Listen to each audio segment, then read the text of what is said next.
안녕하세요. 1월 26일 화요일 아침 마음만남의 같이 읽기 마음을 만져주는 남자 유영수입니다.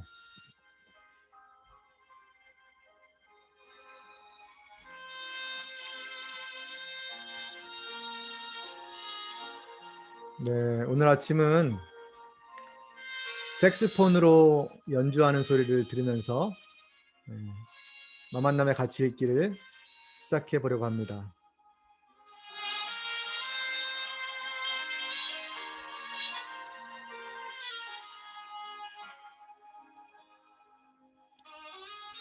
네, 아직도 가야 할 길 일부 훈육 중에서 7번째 챕터 자유로부터의 도피를 오늘 읽어드리도록 하겠습니다.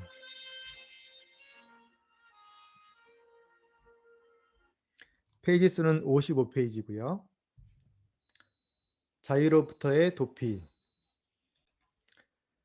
정신과 의사가 성격장애라고 진단하게 되는 환자는 책임 회피의 정도가 비교적 심한 사람인 경우다. 그러나 대부분의 사람들이 종종 자기 문제를 책임지는 고통을 피하려고 애쓴다. 때로는 그것이 아주 알아차리기 힘든 형태로 나타날 수 있다. 나도 30살에 맥베질리 씨 덕분에 잘 모르고 있던 성격장애를 치료했다. 그 당시 맥은 내가 정신과 수련의 과정을 이수하고 있던 정신과 병원의 과장이었다.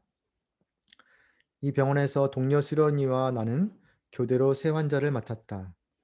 아마 나는 대부분의 동료 수련의보다 내 환자와 교육에 더 헌신적이었던 탓에 그들보다 더 많은 시간을 일했던 것 같다. 다른 동료들은 보통 일주일에 한 번만 환자를 보았는데 나는 일주일에 두세 번 만나는 일이 잦았다. 결과적으로 동료들은 매일 오후 4시 30분에 퇴근하는 반면 나는 밤 8시, 9시까지 약속이 잡혀 있었고 이내 억울한 기분에 휩싸이게 되었다.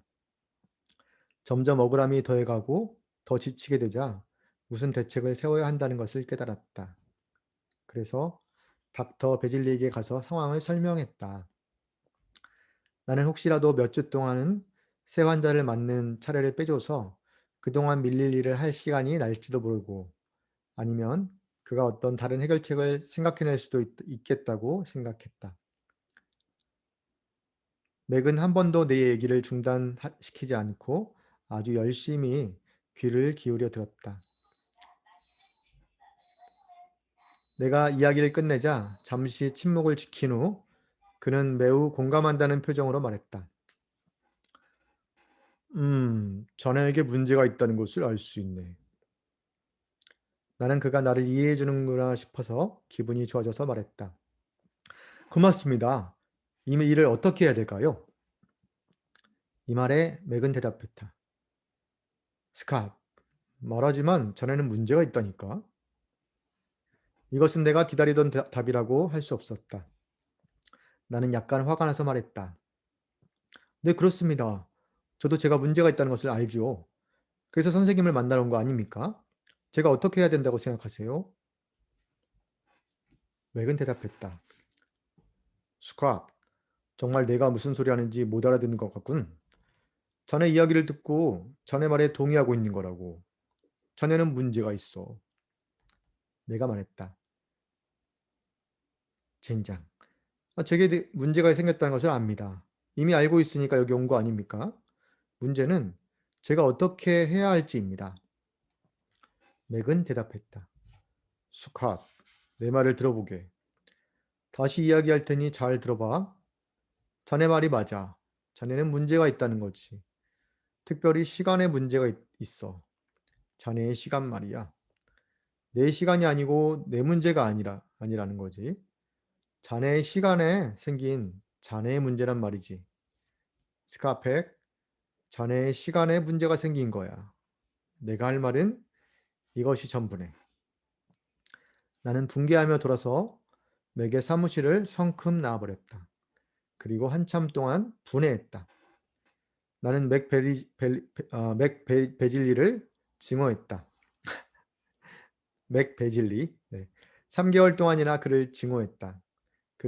그를 심한 성격 장애자라고 생각했다. 어떻게 그렇게 냉담할 수 있을까? 겸허한 마음으로 그에게 가서 조금만 도와달라고 약간의 충고를 요청했을 뿐이었는데 그 나쁜 사람은 나를 돕는 것이 그의 일인데도 불구하고 병원 과장으로서 책임을 지려는 마음이 전혀 없었다. 과장으로서 이런 문제 해결을 돕지 않는다면 도대체 그의 할 일은 무엇란 말인가? 그런데 3개월이 지난 후 결국 나는 맥이 옳다는 것을, 성격 장애가 있는 것은 나였지 그가 아니라는 것을 알게 되었다. 내 시간은 내 책임이었다. 내 시간을 내가 어떻게 배정하고 사용하는가는 나한테 달려 있고 오직 나만이 정할 수 있는 문제였다. 동료보다 더 많은 시간을 일에 투자하기를 원했다면 그것은 내 선택이었고 선택의 결과는 내가 책임질 일이었다. 동료들이 나보다 두세 시간 일찍 퇴근하는 걸 보는 것이 고통스러울 수 있고 가족과 시간을 충분히 보내지 않아 아내의 불평을 듣는 것도 고통스러울 수 있다. 그러나 이러한 고통은 내가 선택한 일의 결과였다. 그러한 고통을 당하고 싶지 않다면 나는 자유롭게 그렇게 열심히 일하지 않고 내 시간을 다르게 사용하면 되는 것이었다. 내가 일에 열심인 것은 무정한 운명 때문이라거나 무정한 과정이 지어준 짐이 아니었다. 그것은 내가 선택한 삶의 방식이었고 내가 정한 우선순위였다. 이러한 생각에 이르자 나는 내 삶의 스타일을 바꾸지 않기로 했다. 그러나 그러나 내 태도가 바뀌자 동료들에 대한 분노는 사라졌다. 원하면 그들처럼 지낼 수 있는 완벽한 선택의 자유가 있는데 그들이 나와 다른 스타일을 선택했다고 그들에게 화내는 것은 말이 안 된다는 것을 알았기 때문이다. 그들에게 화내는 것은 그들과 다르게 지내고자 한 내 선택에 화를 내는 것과 마찬가지였다. 더욱이 나는 내 선택에 내 선택에 만족하고 있었다. 우리가 우리 행동에 책임지는 것이 어려운 이유는 그 행동의 결과로 따라오는 고통을 피하고 싶어 하는 데서 비롯된다. 장시간 근무는 내 환자와 훈련에 충실하려 했던 내 선택에 따른 불가피한 결과임에도 내 시간 활용에 대한 책임을 맥 베질리에게 돌리려고 했던 것은 오랜 시간 일하는 데서 오는 고통을 피하려는 시도였다. 또한 이러한 행동은 나에 대한 맥의 권한을 더 배가시키는 어리석은 것이었다. 그에게 나의 권한과 나의 자유를 주려고 했던 것이다. 결국 나는 이렇게 말했던 것이다. 나를 맡아주세요. 당신이 내 보스가 되어주세요. 자기 행동에 대한 책임을 피하려고 할 때 우리는 항상 그 책임을 다른 사람이나 조직이나 존재에 떠넘기려고 한다. 그런데 그것이 운명이나 사회 혹은 정부나 기업이나 보스 등 그것은 우리의 권한을 그 존재에 양도하는 것을 의미한다. 에리 프롬이 나치즘과 독재주의에 대한 연구서의 제목을 아주 적절하게도 자유로부터의 도피라고 한 것은 바로 이러한 이유에서다. 책임이 주는 고통을 피하기 위해서 수백만, 수천만의 사람들이 매일 자유로부터의 도피를 시도한다. 내가 아는 사람 중에 매우 명석하지만 성격은 까다로운 친구가 있다. 그는 기회만 되면 쉬지 않고 우리 사회의 억압적인 세력들, 즉 인종차별, 남녀차별, 군수산업조직, 머리가 길다고 자신과 친구들을 멈춰 세우는 지역 경찰관에 대해서 열변을 토하곤 한다. 몇 번이고 나는 그가 어린애가 아니라는 사실을 지적해 주려고 했다. 어린아이였을 때는 부모에게 거의 모든 것을 의존하기 때문에 부모가 거의 모든 권한을 갖고 있다. 크게 봤을 때 부모는 실제로 우리의 안녕을 책임지고 우리는 실제로 그들의 지배 아래 있다. 어떤 부모들이 종종 그러하듯 어린아이로서 우리는 아무런 힘도 없어 어떻게 해볼 도리가 없다. 선택의 여지가 없는 것이다. 그러나 어른으로서 건강한 신체를 가졌다면 우리의 선택은 거의 무한하다. 선택이 고통스럽지 않다고 말하는 것은 아니다. 우리는 빈번히 두 가지 나쁜 것 중에서 덜 나쁜 것을 선택해야 하지만 여전히 선택할 수 있는 힘을 지니고 있다. 그렇다. 나는 친구들의 말에 동의한다. 세상에는 진정 억압적인 세력들이 있다. 그런데 우리에게는 매 순간 이러한 세력들에 대응하고 대처하는 방식을 선택할 수 있는 자유가 있다. 장발족을 좋아하지 않는 경찰이 있는 시골에 살면서 계속해서 머리를 기르는 것은 그의 선택이다. 그에게는 도시로 이사하거나 머리를 자르거나 경찰서장 자리에 앉기 위해 선거운동을 할 자유가 있다. 그런데 명석한 두뇌에도 불구하고 그는 이러한 자유를 인식하지 못한다. 막대한 개인적 자유를 인식하고 이를 환호하는 대신 그는 자신의 보잘것없는 정치적 파워를 슬퍼하는 것을 선택한 것이다. 자유를 사랑하며 자유를 방해하는 억압적인 세력에 대해 말하지만 자신이 어떻게 이러한 세력의 희생자가 되는지를 말할 때마다 그는 사실 자신의 자유를 버리는 셈이다. 나는 그가 단지 이러한 선택들이 고통스럽다는 이유만으로 삶의 분통을 터뜨리는 일을 조만간에 그만두기를 간절히 바란다.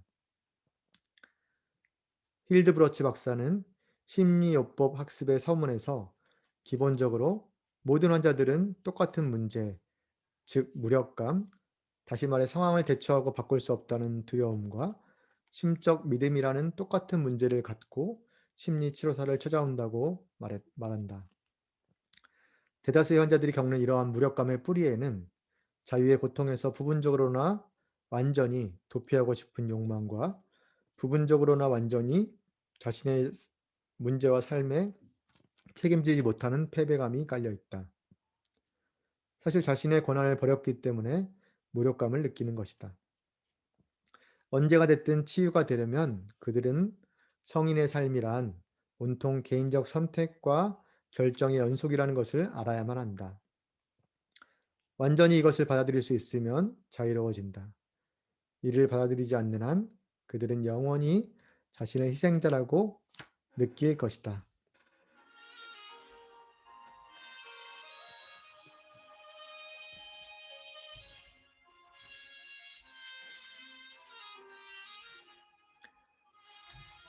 네, 오늘은 일곱 번째 챕터, 일부 훈육 중에 일곱 번째 챕터, 자유로부터의 도피를 읽었습니다.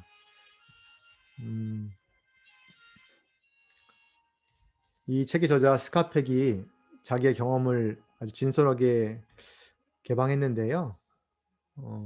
자기가 다른 사람보다 훨씬 열심히 일하면서 그렇지 않은 동료들을 향해서 화가 나고 자신이 억울함을 느끼다가 거기에 대해서 자기 분석을 한 결과 그것은 나의 선택이고 나의 책임이다 라고 생각을 바꾸자 그 사람들에 대한 화도 없어졌고 자신의 선택을 더 존중하고 그대로 밀고 나갔다는 이 대목이 저는 참 마음에 와닿았습니다.